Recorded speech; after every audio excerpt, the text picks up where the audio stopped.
Do you see yourself ever being going into your uni class and being really confident and taking up space? Um, I hope so. But I think the other side of that, like apart from race, is also before I transitioned, I struggled because I had a real issue with men, with cis men. Right, I had very little respect for cis men. I right. can't say that it's changed a hell of a lot, but I was very conscious of how I would take up space as a man in a room. What do you mean? Just not wanting to, because I do think male privilege is a thing. When I was talking about self entitlement, it isn't. I don't think it is just race. I mean, you'd only have to go on like the underground or something to see how guys sit and not feeling uncomfortable to just literally take up space, like physically take up space. Like I've seen women closing their legs to make space for a man.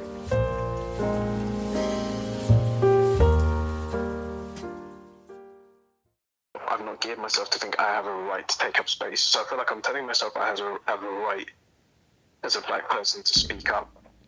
What I have to say may be intelligent as well.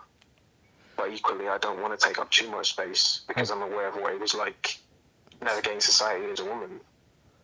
Right. Now, this negative relationship with cis men, is that personal?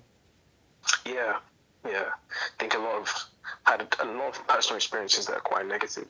Isn't that what you're doing, in essence, what society is doing to us? Um, I don't know because I actually don't believe that everyone, like there are people who are racist and they've never met a black person in their life. Like they have absolutely no reason, apart from probably what they're seeing somewhere else, to have prejudice. But I do think that people are afraid of something that's different to them as well. The unknown is scary for a lot of people, and I get that. For me, I think it's not even just my personal experience, but it's just a distrust because it goes beyond my experience. It's seeing what so many cis men have done to cis women in my life. I suppose not even cis women, but what cis men have done to women in my life, particularly. There's a distrust in there. Are we now segregating and separating cis men from ourselves? Well, I could try not to, but I also appreciate that I wasn't socialized the same way. Like I've been told so many times that I'm not a real man. I had conversations about what a real man is, and sometimes I even question if I want to fit among cis men because I've had such a different experience. I think my view of the world is so different, and I'm not talking about all cis men because there are cis men I can have open conversations with, but then equally I've had that same feeling of alienation when sitting with a bunch of cis guys as well, particularly cis straight guys specifically, actually. So maybe a lot of this is to do with me, but I do think there is such a thing as like male privilege as well. I think privilege is important to be aware of, and I think everybody has it in the same way that when I walk in the street, I'm not concerned about people knowing I'm trans or not. I have the privilege of being able to tell someone if I feel like it. And to me, that's a privilege. So I think everyone has privilege to some degree. Yeah, but it almost sounds like you're going through that internal dialogue on the fly right now. What do you mean? Do you feel trans? Do I feel trans? Yeah. I've never thought about it like that. Do I feel trans? I've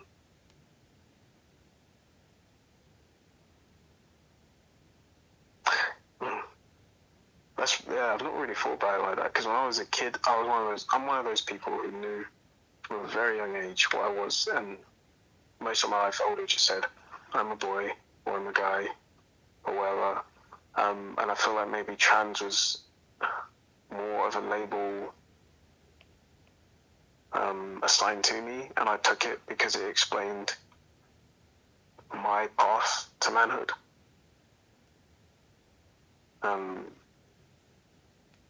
Like I've heard some people say I'm a man of trans experience and stuff like that. So I feel like, well, I mean, obviously the only reason I would say I'm trans is because I wasn't assigned male at birth. Like my path here has been very different to any cis guy. So maybe that's why I keep it. I've never thought about like if I feel trans. I wouldn't say I feel trans. I'd say that I am trans, but just by experience. If that makes sense. Mm-hmm. But I've never thought about it that way.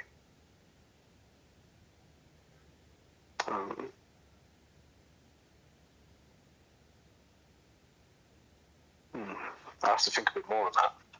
How would you describe how you feel about yourself then? Does trans not really come into it for you?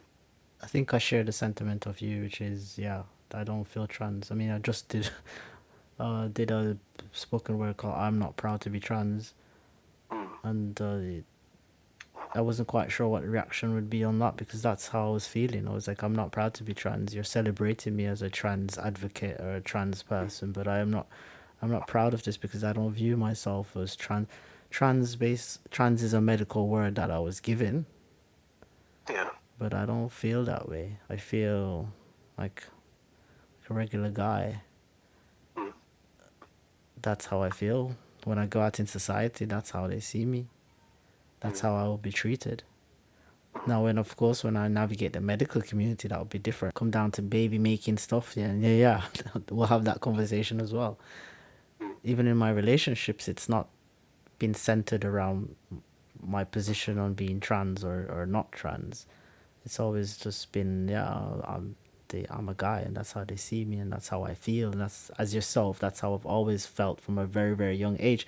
I knew I was different in the sense of I had a brother that was growing up, we were close in age, and I could see our genitals were different. But I remember even at that very young age rationalizing it and going, oh, well, I'm just different. I'm just a boy, a different type of boy. That's how I literally thought of it. And I think if we had an acceptance in society, a lot of us probably would not go down the medical transition route because there would be no need to affirm our gender to society. When I did transition, I really wanted it to be about me and not about other people. Yeah. And I remember having thoughts about my body. I thought if I was just on my own, would I feel comfortable with this? And for me, the answer was no.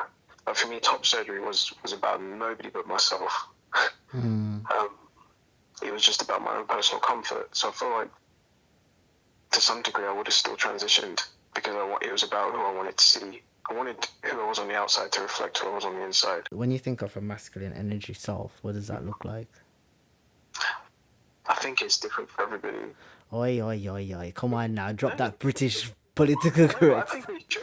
I'm asking about you. Because, You. to me, okay. All right, I'll just say what what that has meant for me personally.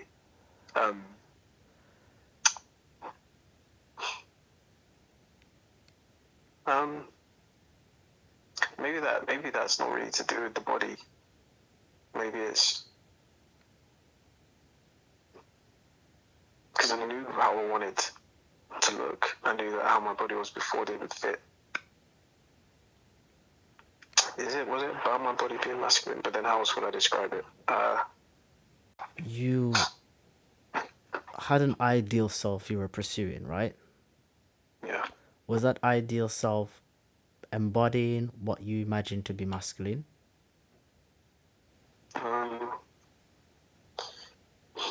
Maybe this is some unconscious stuff that I'm not even aware of. Maybe. I mean, Are you uncomfortable with your masculinity? I'm not uncomfortable with my masculinity, but I can't say for sure that I don't ever feel inadequate. I definitely do. But I feel like a lot of the insecurities I have is definitely not about me. It's what I think other people's expectations are. Right. Like real men and of masculinity and how my body should be and all those kind of things. Right. When I break it down, I definitely think that's not me. So there's the idea and the thought of, okay, this is how I feel, this is who I am as a man. But as soon as you say that, there's almost that little tiny voice that goes, excuse me, are you even a real man? Yeah. And that comes from other people. Huh? Yeah, that's definitely not my voice. I think that's definitely other people, but I've let it in at some point. Yeah. Yeah. So, okay, let's take that voice out.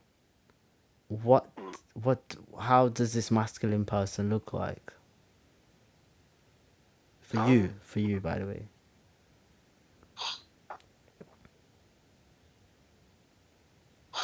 I guess realistically, Oh my I, days, I man. feel So like realistically, what? I why I swear, say that this is is a because British thing. I'm telling you, this is a British thing. really, but I'm Really. just maybe I'm thinking because if it, I mean, I know you've thought about this many a night. Stop fronting. no, I do think about these things, Exactly. but So, what does he that's, look like? Come on, man. I know you know what he looks like. You're scared to tell me. Oh, long flowing hair, big ass muscles, 7 foot tall. oh, okay. Or what are you saying, like who I'd like to be? What you're asking me? Because again, that isn't No, it's even like, that's what do you feel like? Okay, so when I think about my masculinity, I think about I think my body shape plays a lot in that role. okay. So having a muscular shape frame, that's something I've always loved about my body, is that I have a nice frame, Mm, and all I have to do is kind of fill in the middle, which is mm, either I need to work on shedding some fat or whatever.